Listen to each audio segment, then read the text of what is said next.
I'm the answer to your every cry. So illusion for the way behind. I bring to you good news.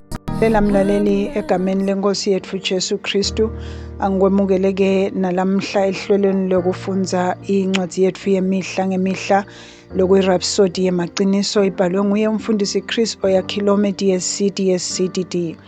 Lamhla ngilwesine tilishumi nemfica enyangeni yenhlaba ku-2025. Mfundisi uthi satalwa silungile futhi singcwele. Livesi lethu lekuvula litholakala ke encwadzini yabaseFesu sahluko sesine livesi le-24 lithi yembathani umuntu lomusha lowadalwa wafuta uNkulunkulu ngekulunga nangebungcwele beliqiniso. Mfundisi uthi kube sikhathi lesidze kakhulu labanyenti ebandleni babe nemicondvo longesiwo ngemfundiso yebungcwele kanye nekulunga. Bakholelwa ukuthi kude umuntu longcwele noma longaphila angcwele kanti konke lesingiko ngekusho kwelibhayibheli bungcwele. Ngekutalwa kabusha sadalelwa kulunga kanye nebungcwele beliqiniso. Nguloko lesikufundzile evesini lesivule ngalo ungcwele futhi ulungile. Haleluya.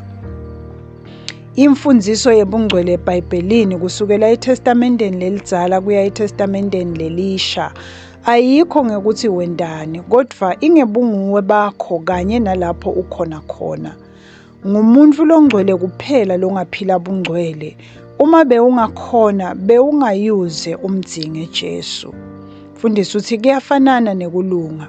Kufanele ulunge kuqala kuze uphile impilo lelungile. Kungako ekutalweni kabusha uNkulunkulu ufaka indalo yakhe yekulunga emoyeni wemuntu. Kulunga indalo futhi kuphila impilo lengiyo ngumphumela waleyo ndalo. Inja ikhonkotha ngobe iyinja kanjalo soni angeke siphile impilo lelungile ngobe sisoni leyo yindalo yaso. Mfundisi uthi kuphila impilo lelungile kufanele wendiwe kulunga kwaNkulunkulu. Futhi lokho kwenteka ngesikhathi utalwa kabusha.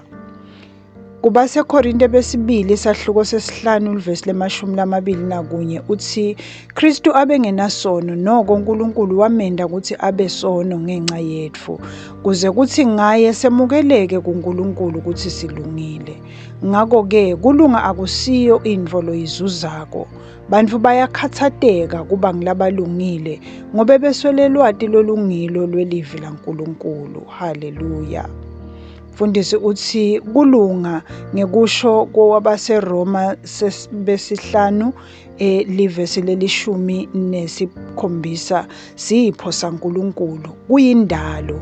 Le ndalo noma lempilo uNkulunkulu lakunika yona aphindze ayikhicite kuwe lelikhono lekwenta lokulungile. Haleluya. Usengakakuconzi lokhu utawusokola endleleni yakho yebuKristu. Kuyingcenye yesizatfu lokuthi sithi buKristu akusiyo inkolo. Etinkolweni talomhlaba bayetama kuba ngcwele futhi bayakhathateka kuba ngulabalungile. Kodwa kuKristu kulunga nebungcwele kuyindalo yemvelo. Satalwa silungile futhi singcwele kuthi siphile impilo lengcwele kanye nalelungile. Akabusiswe uNkulunkulu. Kuvuma. Babe lothandzekako. Kulunga kanye nebungcwele kuyindalo yemvelo. Kukhicita kimi likhono lekwenta lokulungile. Ngiphindze ngiphile ngekuhambisana nentsandvo yakho lephelele. Ngihamba elwatini lwekulunga kwami. Ngiyabusa futhi ngishaya umthetho ngetulu kwaSathane, emadimoni kanye netimo ngalamagunya ekulunga kwakho kimi. Ngiyabonga Babe ngalempilo lekhadimulako egameni laJesu. Amen.